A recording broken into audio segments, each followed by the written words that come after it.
Selamat datang di podcast Waskito. Transformasi Waskita Dari kita untuk kita for better Waskita. Selamat pagi, kembali lagi bersama saya Gilang di podcast Waskito di segmen Ini Talk Kita. Kali ini saya ditemani oleh co-host handalan Waskita yaitu Mbak Dea. Mbak Dea, silahkan beri salam ke teman-teman Waskita. Halo insan kita dan teman kita, senang banget bisa kembali lagi di sini sama Mas Gilang ya Mas ya. Yes. Mbak, hari ini kita akan bahas apa kira-kira Mbak? Hari ini kita akan bahas terkait dengan penerapan knowledge management ya Mas ya. Yes, Ini diterapkan di sebuah buku. Nah, bukunya ini juga dibuat dari teman-teman insan Waskita yang berprestasi dan juga menang nih di ajang Award Waskita Award di tahun 2025. Yes. Akan ada 2 buku ya Mas ya, Betul yaitu buku banget. non-teknik dan buku teknik gitu. Kalau buku non-teknik setauku judulnya itu adalah Infographic Guide for Procurement Prosedur Mbak. Dan untuk buku teknisnya itu berjudul Best Practice Heavy Lifting Menggunakan Alat Angkat Kren. Oke, dan jangan lupa juga Mas, memang ini 2 penulis bukunya ini juga keren-keren nih dari Yes. divisi QSHE Waskita Ya. juga. Jadi kalau untuk buku yang pertama yaitu dari Mbak Ilga Widya Panca, Ya, betul. yaitu penulis dari buku The Infographic Guide for Procurement Procedure, dan juga untuk yang spesialis teknik nih. Iya. Dari judulnya udah susah gitu ya Iya, Mas ya. betul.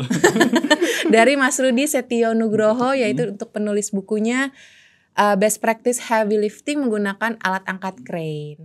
Langsung aja ya Mas ya. Langsung aja kita ngobrol sama narasumber yang sudah ada bersama kami saat ini. Selamat datang Mas, Mbak. Terima kasih sudah menyempatkan waktunya untuk hadir berbagi di podcast ini Talk Kita bersama kami. Oke, mungkin pertama-tama kita akan tanya dulu nih hal yang basicnya dulu tentang latar belakang. Boleh nih Mas, Mbak diceritain tentang latar belakang penulisan buku ini tuh gimana sih? Oke, mungkin bisa dimulai dari Mbak Ilga dulu kali ya. Oke, terima kasih. Mungkin saya akan sedikit bercerita tentang buku saya. Buku Boleh. saya ini berjudul The Infographic Guide for Procurement Procedure. Atau mudahnya kita bisa menyebutnya sebagai suatu panduan praktis yang menyajikan prosedur pengadaan barang dan jasa dalam bentuk infografis. Yes. Buku ini berisi 80 halaman dan dibagi menjadi 5 bab. Nah, buku ini dirancang untuk mempermudah pelaku pengadaan baik di proyek maupun non-proyek untuk memahami setiap tahapan prosedur pengadaan barang dan jasa dengan lebih mudah dan cepat. Saat menyusun buku ini, saya sedang ditempatkan di divisi SCM yang bertanggung jawab terhadap pengadaan barang dan jasa di Waskita Karya. Saat itu saya dan tim sedang menangani proses pengelolaan aplikasi vendor. Pembahasan vendor sendiri ada di PWPBJ bab 3. Karena kita mengelola vendor yang sangat banyak, bahkan ribuan, kita harus memastikan bahwa vendor-vendor itu paham dan mengikuti prosedur yang berlaku di perusahaan kita. Untuk itu kan nggak mudah ya. Makanya kami rutin melakukan sosialisasi dan berusaha menyampaikan informasi dengan visual yang menarik agar mudah dipahami. Saat itu saya terpikir mungkin infografik adalah solusinya. Dengan menggunakan infografik, kami merasa sangat terbantu. Akhirnya saya membuat seluruh prosedur pengadaan barang dan jasa dalam bentuk infografis. Menarik banget ya. Jadi memang cikal bakalnya itu dari infografis dan waktu Mbak di SCM ya Mbak ya. Benar. Oke, mungkin kita bisa dengar dari Mas Rudi nih. Kira-kira dari Mas Rudi apa nih Mas latar belakangnya kenapa ini jadi buku gitu? Terima kasih. Mungkin judul buku saya adalah Best Practice Heavy Lifting Menggunakan Alat Kren.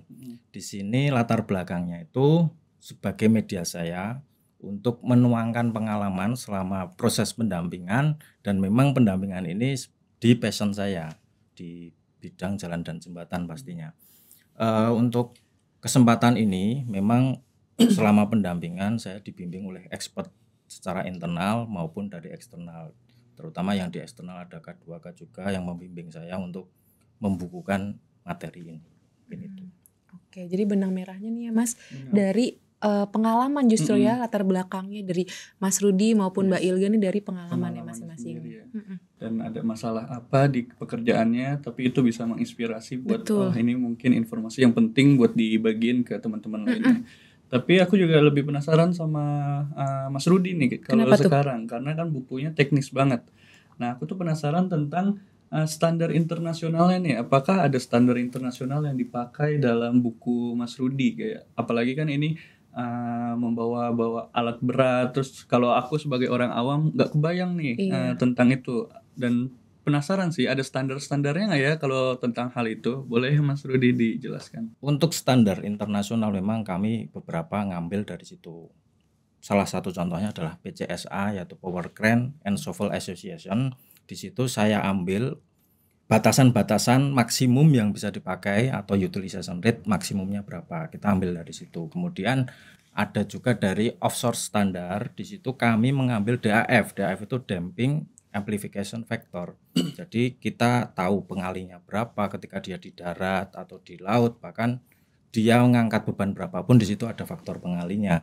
Kemudian kita ambil dari Asosiasi Australia. Di situ kami mengambil dari crane stability dan ground bearing pressure. Itu untuk standar internasionalnya. Memang beberapa kami kawinkan juga sama standar-standar yang ada di Indonesia. Mungkin untuk itu.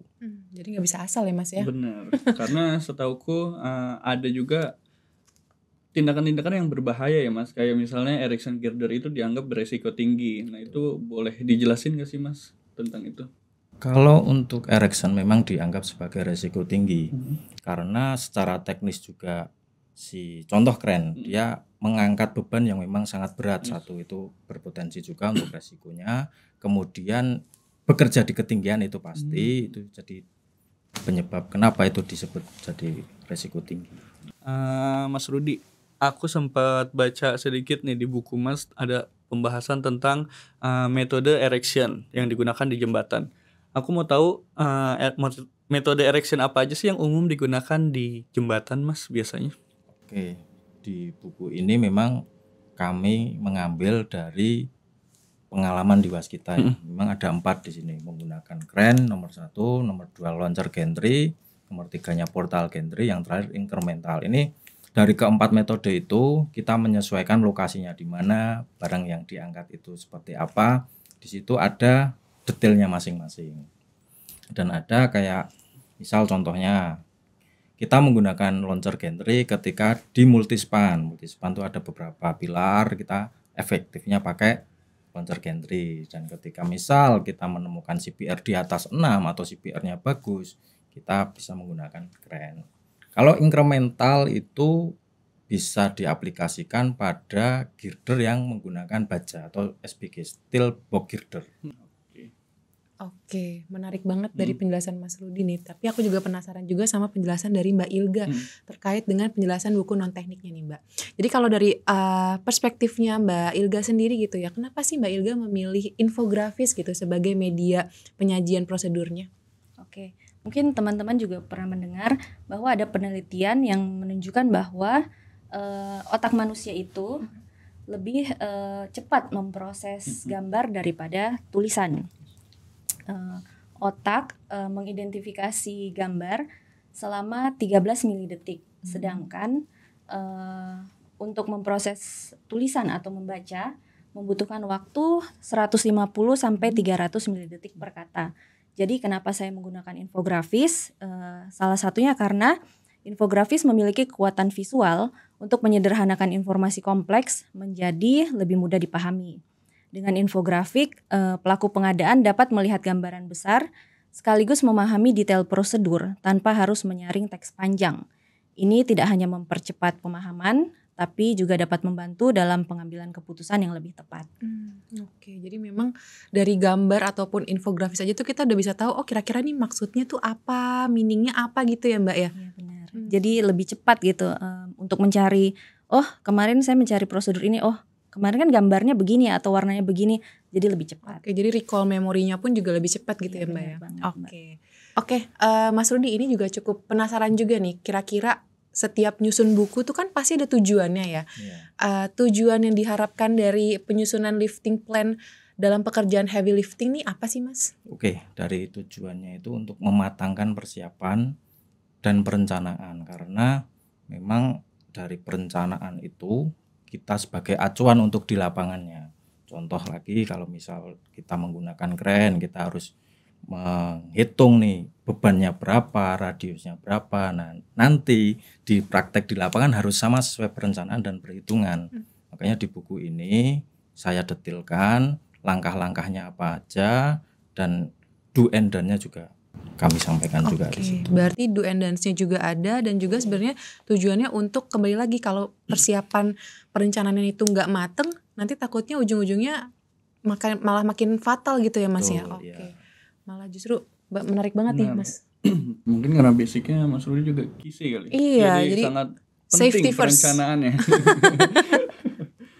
Kalau aku ke Mbak Ilga tuh penasarannya Mbak tentang tantangan dari penulisan buku ini nih, penyusunan buku ini, karena kalau tadi sempat dijelasin Mbak Ilga juga kan tentang pengadaan, tentang vendor, terus juga Mbak Ilga mau supaya vendor tuh lebih paham tentang prosedur waskita itu sendiri itu gimana sih. Nah, aku tuh lebih pengen lebih tercerahkan Mbak, lebih terbayang tantangan apa sih yang dimaksud dari vendor itu, yang realnya nih seperti apa nih. Mungkin aku dan juga insan waskita juga pengen dikasih tahu nih, ini loh yang ada tantangan di dalam pengadaan tuh sebenarnya ada ini loh yang mungkin teman-teman kurang tahu. Nah, gimana sih Mbak buku ini tuh bisa mengatasi masalah tantangan itu, dan juga manfaatnya kalau misalnya aku baca buku ini. Oh oke, aku akan dapat apa aja sih Mbak insight-insightnya. Oke. Seperti kita ketahui di industri konstruksi, salah satu keberhasilan proyek adalah ditentukan dari proses pengadaannya. Mulai dari pemilihan materialnya, alatnya, apa sudah sesuai dengan spesifikasi atau belum, terus gimana reputasi vendornya, sampai pemilihan mandor. Semua itu berpengaruh kepada kecepatan progres pekerjaan di lapangan. Simpelnya aja, kalau pengadaan bermasalah, pasti akan berdampak ke seluruh proyek. Kenapa? Karena proses pengadaan itu berada di awal sampai di akhir proses proyek. Nah, tantangan yang sering terjadi itu adalah perubahan kebijakan yang dinamis, kemudian koordinasi antar tim yang kurang baik, karena seperti kita ketahui proses pengadaan itu melibatkan banyak orang. Kemudian, dan yang juga paling sering terjadi itu adalah kesalahan administratif.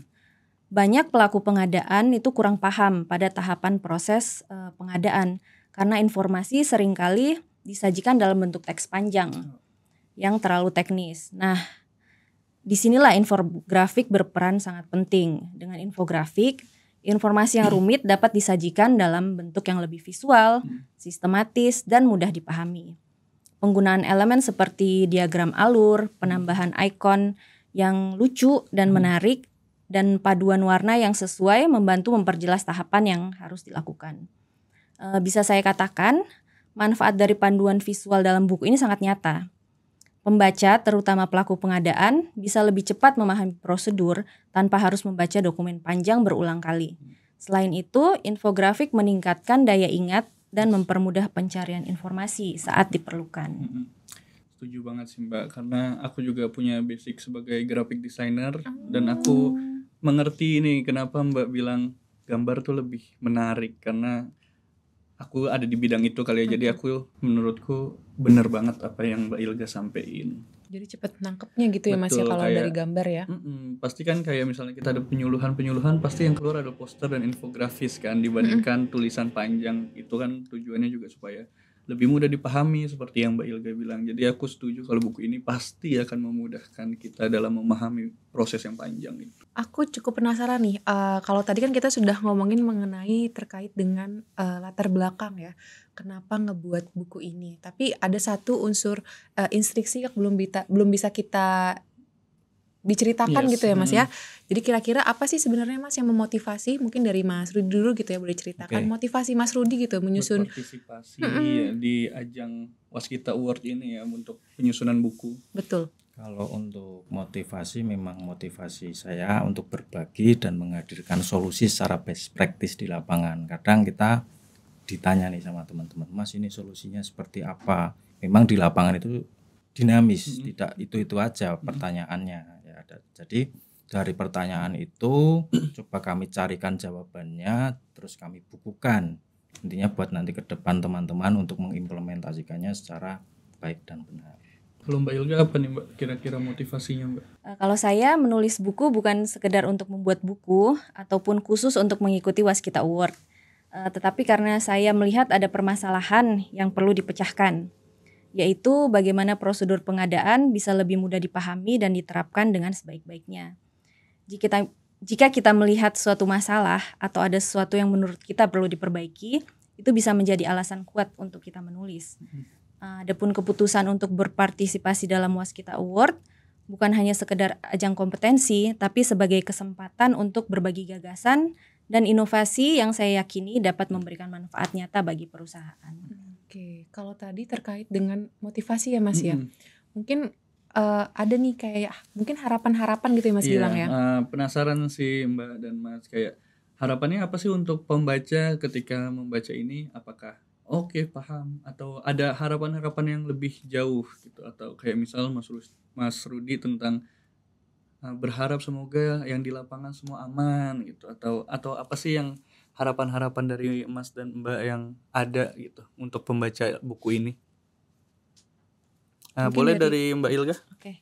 Tentunya saya berharap buku ini bisa menjadi solusi bagi teman-teman di proyek maupun non-proyek agar prosedur pengadaan barang dan jasa itu bukan lagi suatu yang sulit ataupun membosankan, tetapi bisa menjadi alat yang membantu dalam bekerja.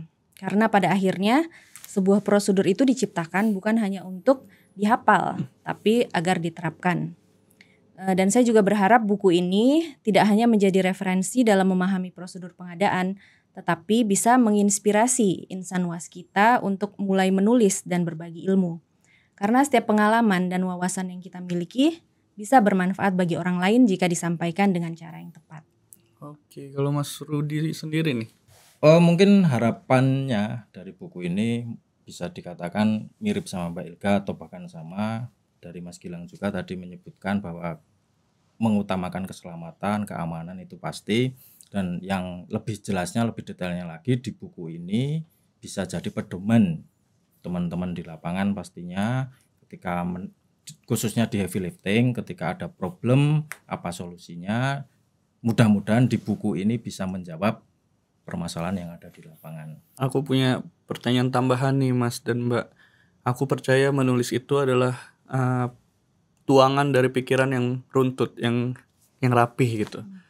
Nah, aku mau tahu dong, mau tips sih sebenarnya gimana sih caranya buat aku nih atau teman-teman insan waskita lainnya yang mungkin mau menulis tapi setiap menulis bingung lagi gimana mulainya, bingung gimana selesainya, kok nggak jelas. Nah, itu tipsnya buat seenggaknya memulai menyukai menulis tuh gimana sih, Mbak, Mas? Dari Mas boleh? Kalau pertama itu pasti niat ya, itu udah wajib kita niat. Terus kemudian kita punya gagasan apa, kita punya ide apa, kita langsung tuangkan. Itu entah salah atau benar, kita tuangkan dulu. Nanti kan masih ada tahapan selanjutnya sampai finishing. Nah, itu baru kita publish kalau kita sudah mantep, sudah yakin. Oke. Kalau Mbak? Kalau saya nambahin dari Mas Rudi, mungkin kalau kadang kita ragu ya, ini tulisannya ada bagus atau enggak ada salahnya kita nanya sama orang. Kan masukan dari orang itu malah bisa memperbaiki isi tulisan ataupun jadi apa sih sebenarnya yang dibutuhkan pembaca itu apa. Kadang kita kalau menulis itu terlalu fokus sama sudut pandang kita sendiri kan. Jadi menurut saya yang gak kalah penting itu menerima masukan dari orang lain. Oke, menarik ya Mbak. Segmen kali ini aku juga penasaran nih, kira-kira Mas Rudi sama Mbak Ilga apa nih nextnya, mau bikin buku apa nih? Pasti masih ada lagi kan? Pasti ada ide-idenya ya. Pasti. Atau belum kepikiran? Kalau saya mungkin tertarik buku non teknis ya. Oh, malah jadi saingan nanti. Iya, saingan nih. Tidak apa-apa, Mbak. Kalau Mbak Ilga apa Mbak kira-kira? Mbak Ilga kan kalau aku lihat sebenarnya banyak nih tulisan-tulisannya. Insan kita bisa lihat tulisan-tulisan Mbak Ilga di WeShare. Nah, kalau Mbak kira-kira ada nggak nih Mbak yang kepikiran aku kayak mau bikin ini deh gitu. Sebenarnya ini buku ketiga saya. Tahun 2019 waktu pertama kali Waskita Award itu mengadakan Book Award, waktu itu namanya masih Book Award ya. Saya juga ikut tapi waktu itu nggak menang, hanya jadi nominasi. Kemudian 2021 saya ikut juara 1 juga waktu itu. Oke. Judulnya dashboard, tentang dashboard. Nah, yang ketiga kan ini infografis. Sebenarnya dari ketiga buku itu ada benang merahnya, yaitu visualisasi data. Jadi kalau misalnya ditanya apa akan membuat buku lagi, mungkin masih seputaran itu. Visualisasi data ya Mbak. Tentang visualisasi data. Menarik sih. Kita tunggu ya Mas ya, penasaran banget nih. Oh ya, buat teman-teman insan kita yang mau baca nih, itu bisa didapetin di mana ya, Mbak, Mas? Udah ada di WeShare ya? Udah ada di Di WeShare ya, bisa dibaca teman-teman di WeShare, buku dari Mas Rudi dan juga Mbak Ilga ini, buku yang pastinya bermanfaat dan menarik. Oke, nggak terasa ya Mbak, kita sudah sampai di akhir segmen podcast kali ini. Semoga podcast kali ini banyak nih mendapatkan pembelajaran. Tapi saya yakin supaya banyak pembelajaran lainnya, jangan lupa untuk dibaca buku dari Mbak Ilga dan juga Mas Rudi. Gimana Mbak? Oke, semoga juga segmen kali ini ya Mas ya bisa memberikan pemahaman dan wawasan baru juga ya Mas ya. Betul. Serta menumbuhkan semangat-semangat baru untuk teman-teman nih, supaya semakin semangat juga untuk membuat inovasi-inovasi baru juga ya Mas ya. Betul. Oke. Terima kasih Mbak Ilga, Mas Rudi sudah mau Terima sharing kasih. bersama kami di podcast Ini Talk Kita. Sampai jumpa lagi di podcast Ini Talk Kita selanjutnya.